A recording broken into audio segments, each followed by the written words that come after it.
What is happening, my YouTube family? Today we have a potentially life-changing video for you because we are going to talk about 3 ways that can help heal your anxious mind.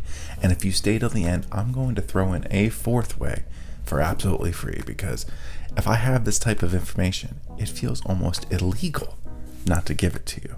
And something I want you to keep in mind throughout this video and all my videos is, remember, I am not a therapist or a doctor. I am just, as the name states, somebody like you who is going through this right now and helping you with tips and tricks so we can help heal together. Now, let's run that intro.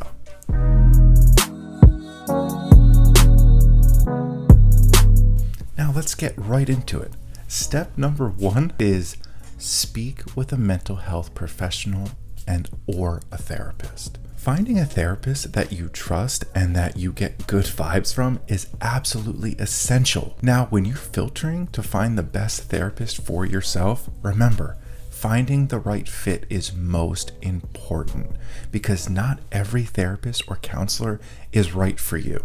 Now that raises the question, how do you know which therapist is right for you? Most searches start online. So if you're going through Google, ZocDoc, or any other platform that helps you find therapists, read their bio. Take a look at their picture. And I don't want to compare finding a therapist to dating, but it's almost like Bumble or Tinder. You're going to go through the biography and you're going to get a vibe from this therapist or counselor, whatever you're looking for. The cool thing about searching online is most of these doctors are going to list areas that they specialize in. For instance, panic disorder, generalized health anxiety, OCD, PTSD, all of these types of things. If a doctor specializes or a therapist specializes in this is the place they're going to list that information. Now that brings us to our next question.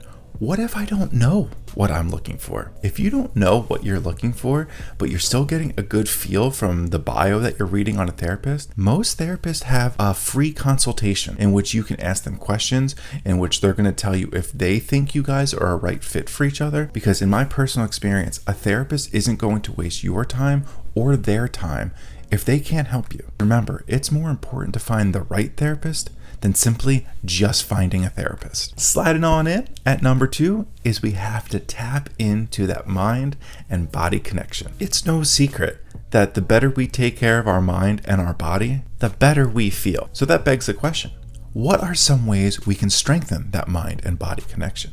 We, as humans, require 7 to 9 hours of sleep each and every night. Rest is crucial when we are trying to tap into that mind and body connection. We need to remember to rest, reset, so we can continue to heal.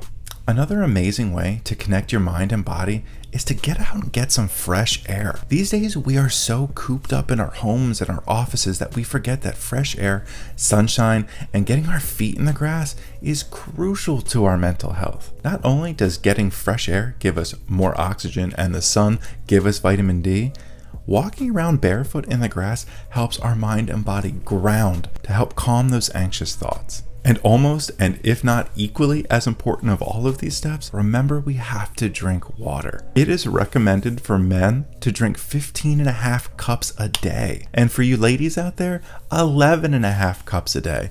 I don't know about you, but myself, it's a struggle to get 5-7 glasses a day. So remember, keep that in mind. Another great tip for your mind and body connection is to move that body. Get yourself out there at least 20 to 30 minutes a day, 3 to 5 times a week, and just simply move. And the most important thing about this is make it movement that you actually enjoy.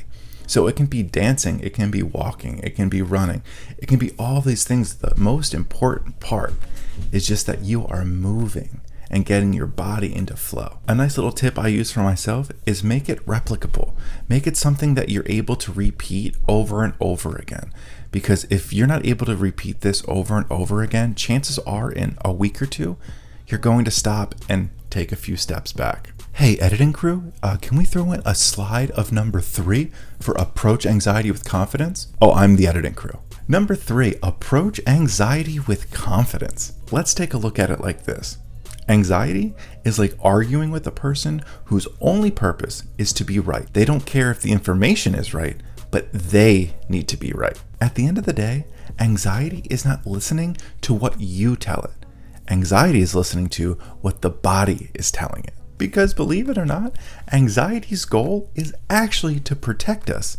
The problem comes in when we feel like we are safe and the anxious mind and body are sending signals that we are not. Now, some great ways to start picking up on these signals and understanding our anxiety better are a few forms of therapy. First, exposure therapy, which is gradually or rapidly exposing ourselves to the anxious moments and learning to teach our anxious mind that we are safe. And two is cognitive behavioral therapy, also known as CBT. CBT is essentially retraining our brain to understand we are safe in the moments we feel like we should be safe. If you want to hear more about these types of healing techniques, drop a comment in the comments below and I'll dedicate an entire video just to those. Now, in the beginning of this video, I promised you a bonus tip and I'm coming through for you.